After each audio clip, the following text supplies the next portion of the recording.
लकड़ी काट रहे व्यक्ति की पत्नी जब उसके लिए खाना लेके जा रही थी तो पहाड़ से पैर फिसलने की वजह से वो भयंकर रूप से घायल हो गई और कुछ ही घंटों में उसकी मृत्यु हो गई। पर अगर उसे समय से अस्पताल ले जाया जा सकता तो उसकी जान बच सकती थी, लेकिन अस्पताल और गांव के बीच में एक लंबा पहाड़ था जिसे पार करने में बीसियों घंटे लगते थे। इसलिए उस व्यक्ति ने डिसाइड कर लिया था कि जो उसके साथ हुआ वो दूसरों के साथ नहीं होगा। इसलिए हथौड़ा और छेनी लेके 25 फीट ऊंचे पहाड़ का सीना चीरते हुए 360 फीट लंबी और 30 फीट चौड़ी सड़क 22 सालों में उसने बना डाली।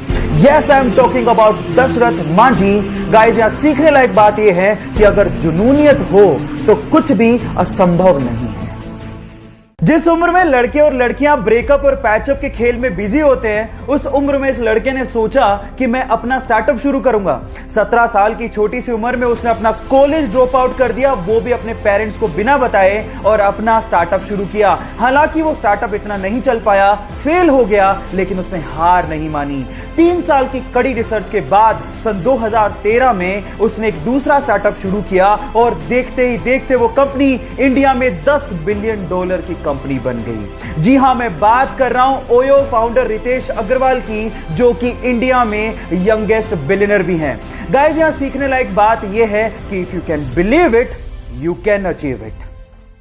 जब वो हैदराबाद जाने के लिए रेलवे प्लेटफॉर्म पे खड़ा था तो पैर फिसलने की वजह से वो सामने से आती हुई ट्रेन की चपेट में आ गया, जिसकी वजह से उसके दोनों पैर कट गए।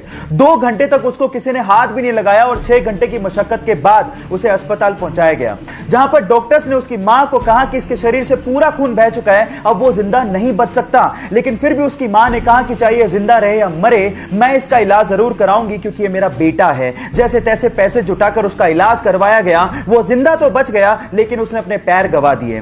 इस सिचुएशन पे उसके भाई ने उसका साथ छोड़ दिया। लोगों ने उसे भीख मांगने तक की सलाह दे दी, लेकिन उसने कहा कि मैं भीख नहीं मांगूंगा, मैं हार नहीं मानूंगा।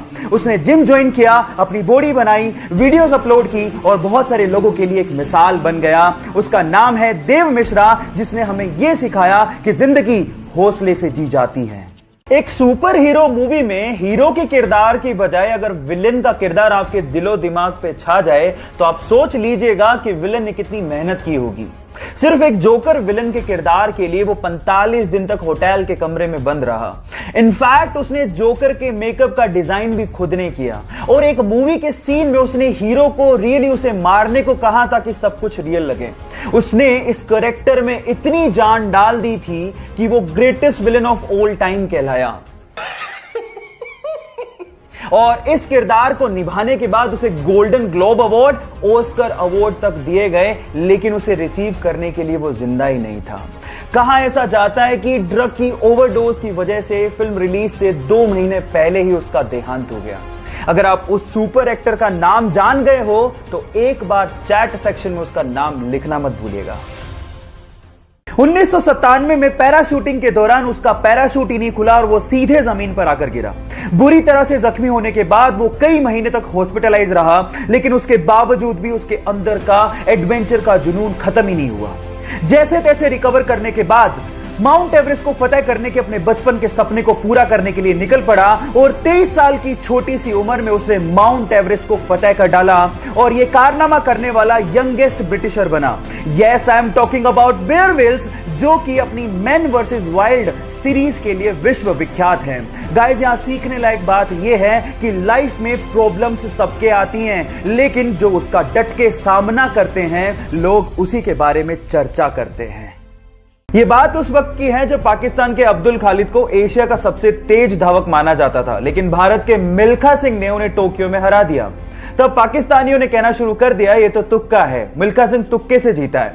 तब उन्होंने पाकिस्तान में मिल्खा सिंह को इनवाइट किया अब्दुल खालिद से फिर से रेस करने के लिए, और वहां भी भारत के सपूत ने पाकिस्तान के अब्दुल खालिद को हराकर यह साबित कर दिया कि वो रेस तुक्का नहीं थी। और उसके बाद पाकिस्तान के प्रेसिडेंट अयूब खान ने मिल्खा सिंह को फ्लाइंग सिख की उपाधि दी। आज से दुनिया तुम्हें एक सिख नहीं बल्कि फ्लाइंग सिख के नाम से जानेगी। सलाम है ऐसे सिख को जिसने भारत का नाम रोशन किया और हमारा सिर फख्र से ऊंचा किया। अपनी बेहद खराब फॉर्म के चलते 2011 के वर्ल्ड कप टीम में उसका सिलेक्शन तक नहीं हुआ। लोगों ने कहा कि ये सब तो उसके साथ होना ही था, वो बहुत ज्यादा लेजी है, उसमें कोई कंसिस्टेंसी ही नहीं है और शायद अब कभी वो वापसी नहीं कर सकता। सारे फैंस निराश हो गए थे, लेकिन उसने हार नहीं मानी। उसने हार्ड वर्क किया, अपनी फॉर्म दर्शाई और 2013 में बतौर ओपनिंग बैट्समैन एंट्री मारी और उसके बाद उसने वो कर दिखाया जो आज तक इस प्लेनेट पे कोई नहीं कर सका। वनडे इतिहास में 3 बार डबल सेंचुरी मारने का रिकॉर्ड उसने अपने नाम कर डाला। Yes, I am talking about the hitman Rohit Sharma. Guys, यहां सीखने लायक बात यह है कि आलोचना होगी, आप गिरोगे, लेकिन गिर के उठने वाले को ही बाजीगर कहते हैं। एक बार एक लार्क प्रजाति की चिड़िया जंगल में पेड़ के ऊपर बैठ के गाना गा रही थी। अचानक से वहां से एक किसान निकला जिसके हाथ में एक छोटा सा बॉक्स था। तो चिड़िया ने उसे रोक के पूछा कि तुम्हारे हाथ में क्या है और तुम कहां जा रहे हो। तो किसान ने जवाब दिया कि इस छोटे से बॉक्स में छोटे छोटे से प्यारे से कीड़े हैं जिसे बेचकर मैं पंख खरीदने जा रहा हूं। तो चिड़िया ने जवाब दिया कि पंख तो मेरे पास भी हैं, क्यों ना हम एक काम करें, तुम मुझे कीड़े दो, बदले मैं तुम्हें पंख दूंगी जिससे मुझे कीड़े ढूंढने नहीं जाना पड़ेगा। तो उसने शॉर्टकट दिमाग में लगा लिया। किसान ने कहा ठीक है, मुझे कोई प्रॉब्लम नहीं है। तो किसान ने उसे कीड़ा दिया, बदले में उसने एक पंख दिया और यह सिलसिला कंटिन्यूसली चलता रहा। और एक दिन ऐसा आया कि उस चिड़िया के पास एक भी पंख नहीं बचा। फाइनली किसान ने उसे कीड़े देने से मना कर दिया और वो खुद भी शरीर पे एक पंख भी ना होने की वजह से कीड़े ढूंढने लायक भी नहीं बची और फाइनली मर गई। Now the moral of the story is guys, कभी कभार शॉर्टकट आपकी जिंदगी को शॉर्ट बना देते हैं, so be careful about that. London में बहुत सारे वैज्ञानिकों के बीच में एक भारतीय वैज्ञानिक इस चीज को सिद्ध करना चाहता था कि धातुओं में भी प्राण होते हैं। इसके लिए उसने आयरन की रोड ली, उसे तार से लपेटा और तार के लास्ट में एक निब लगाई, उसे ग्राफ पे लटका दिया। अब प्लान ये था कि उसके ऊपर वो एसिड गिराएंगे जिससे धातु थर-थर कांपेगा और वो ग्राफ में दिखेगा। अब जो बोतल उन्हें पकड़ाई गई थी, जैसे ही उन्होंने वो बोतल उड़ेली, धातु पे कोई फर्क ही नहीं पड़ा। सारे वैज्ञानिक हंसने लगे कि ये पॉसिबल थोड़ी है, धातु में प्राण कहां होते हैं। तो उसके बाद उन्होंने वो बोतल उठाई और वो गट-गट करके पी गए, क्योंकि उन्हें पता था कि किसी ने धोखे से एसिड को बदल दिया गया है। बाद में पियोन ने माफी मांगी और उन्हें ओरिजिनल एसिड की बोतल दी गई और बाद में उन्होंने वो एसिड धातु पे गिराया और वो सारा प्रभाव ग्राफ पे दिखा और ये सिद्ध हो गया कि धातु में भी प्राण होता है। जी हां, मैं बात कर रहा हूं जगदीश चंद्र बसु की और ये बात है 1911 की। बात अजीब है लेकिन सच है। उसे बहुत दिनों से खून की खांसी हो रही थी। डॉक्टर्स ने उसे कहा कि तुम स्कैन क्यों नहीं करवा लेते, पर उसे तो भारत देश के लिए खेलने की धुन सवार थी। उसने डॉक्टर को जवाब दिया कि क्या हो गया डॉक्टर, जब एक सैनिक हमारे देश के लिए गोली खा सकता है तो क्या मैं खून की उल्टी के साथ खेल नहीं सकता। लेकिन हालात बहुत ज्यादा खराब थे। जब रिपोर्ट्स आई तो पता लगा कि उसे कैंसर है और इसके क्योर के लिए उसे बाहर जाना पड़ा। वो कम से कम 1 साल तक अपने खेल से दूर रहा। लोगों ने यह तक कहना शुरू कर दिया था कि अब कभी वो वापसी नहीं कर पाएगा, लेकिन उसने मेहनत की और वापसी करने के बाद उसने अपने वनडे करियर का सबसे बड़ा स्कोर बना डाला। Yes, I am talking about Yuvraj Singh, जिनका कहना है कि अपनी तकदीर को तुम खुद लिखो और कभी जिंदगी में हार मत मानो। एक बार एक बंदा सुबह अखबार पढ़ रहा था। अचानक से उसकी नजर डेथ कॉलम पे पड़ी जिसमें उसका नाम लिखा हुआ था। यह देख के वो हक्का बक्का रह गया। एक्चुअली गलती से अखबार वालों ने उसका नाम छाप दिया था। वो सोचने लगा कि मैं जिंदा भी हूं कि नहीं। थोड़ी देर में होश में आने के बाद उसने सोचा कि मैं देख तो लूं कि लोग मेरे बारे में लिख क्या रहे हैं। तो जब उसने देखा तो वो हैरान रह गया। एक्चुअली उसमें लिखा हुआ था कि डायनामाइट का बादशाह मर गया, वो मौत का सौदागर था। ये शब्द देख के वो सेल्फ रियलाइजेशन में चला गया और सोचने लगा कि मरने के बाद क्या इस तरह से लोग मुझे याद रखेंगे।